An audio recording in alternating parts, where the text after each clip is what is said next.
Hey everyone, welcome to The Explainer. Today, we're stepping right into the kitchen for a masterclass focused entirely on technique. If you're a novice home cook looking to seriously elevate your skills, you are in the right place. We're going to decode 6 foundational recipes, from a classic fried rice to perfectly broiled hoisin beef. How? By breaking down the exact step-by-step techniques you need to succeed. So, let's just dive right in. Okay, let's get real for a second. Have you ever wondered why your fried rice just turns into a giant, sticky clump? Or why the center of your chicken breast is completely raw while the outside is tough as leather? Yeah, we've all been there. Today, we're exploring the how and the why behind the cooking process to solve those exact frustrations. Here's our game plan for today. We'll be looking at prep and marination mastery, rolling and wrapping techniques, wok skills and frying, and finally, finishing with flavor. Section 1. Prep and marination mastery, building the foundation. You know, great cooking actually starts way before the stove even turns on. We need a physical prep checklist. For example, with our garlic chicken, if you pop the chicken in the freezer until it's firm, but, not solid, it makes slicing it into thin, uniform strips an absolute breeze. And for the ham and chicken rolls, just have the chicken breasts and pound them thin with a basic kitchen tool like a rolling pin or a meat mallet. That simple step guarantees the meat has a consistent thickness, which means it cooks perfectly evenly every single time. Now let's talk about flavor. Flavor absorption really changes depending on your marination time. Take the garlic chicken. It only needs a super quick 30-minute coat in egg, cornstarch, and white wine for a great texture. But your gingered chicken wings and hoisin beef? Those guys benefit from a much longer soak. We're talking anywhere from 6 to 8 hours or even an overnight stay in the fridge. That extra time lets those salty soy notes deeply mingle with the fresh ginger and sweet honey. Prepping fresh aromatics correctly can literally change an entire dish. Raw grated ginger gives you this deep, pungent bite that is absolutely essential for savory wing and beef marinades. But check this out.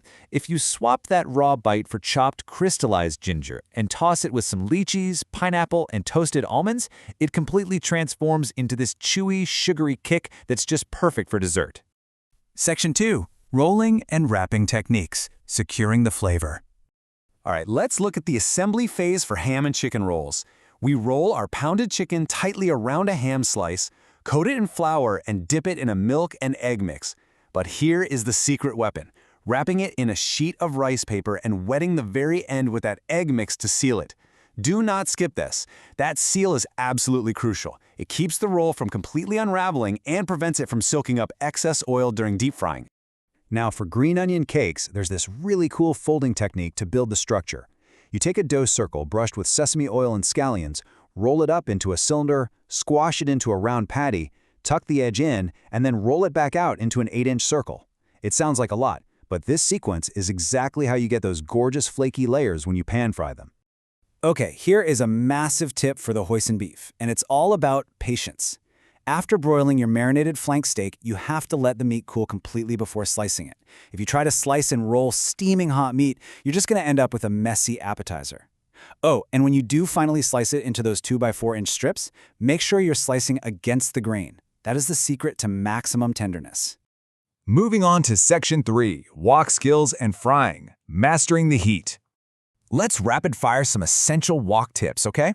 First up, always fry your finely chopped garlic and ginger in the oil early on to release those deep flavor oils. Second, and this is a big one for fried rice, physically break apart any rice lumps the absolute second they hit the wok. No one wants clumpy rice. Third, pan fry your green onion cakes over medium heat until they hit that perfect golden shade. And lastly, for garlic chicken, stir fry the meat just until it's half cooked, take it out while you cook the aromatics, and then toss it back in. That keeps it perfectly tender. 375 degrees Fahrenheit is the exact ideal temperature for deep frying those ham and chicken rolls to a beautiful golden brown. Honestly, use a proper thermometer to verify this. It'll save you from greasy or burnt rolls. And hey, a vital safety tip here. Always maintain a clean and completely dry workspace when dealing with hot oil. Your utensils need to be bone dry because even a single drop of water hitting that 375-degree oil is going to cause some really dangerous splatters. I love this direct instruction from the ginger chicken wings recipe. Turn each piece twice to avoid charring. Since that marinade is packed with ketchup and sweet honey, those sugars are going to burn incredibly fast on a hot grill.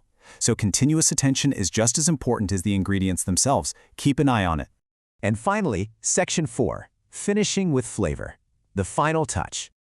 When it comes to finishing a dish, achieving balance is absolutely key. These recipes handle some pretty heavy, salty soy sauce and meat profiles by masterfully contrasting them. For instance, the wings balance the soy with sweet honey and ketchup. The garlic chicken cuts through the richness with acidic white wine and rice vinegar. And the broiled beef uses rich hoisin sauce to balance out those savory notes.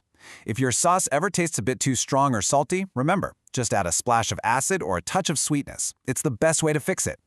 It's also really cool to notice how heat completely changes our aromatics. Fresh garlic gets chopped up finely and fried early on, which mellows out its intense bite and builds a really deep, savory foundation.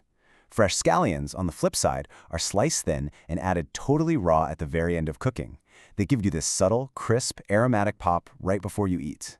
So wrapping up, let's talk about plating and multitasking for a second. If you're putting together a timeline for a dinner party, fried rice is literally the ultimate dish to repurpose leftover cooked rice or cold chopped meats. You can even serve that garlic chicken piping hot right over the rice. For an elegant appetizer, try slicing those golden ham and chicken rolls into 1-inch pieces and plating them cleanly on a bed of fresh lettuce. And for a totally zero-stress dessert, just drain some canned lychees, mix them with crystallized ginger and pineapple, chill it, and sprinkle with toasted almonds. Boom, done.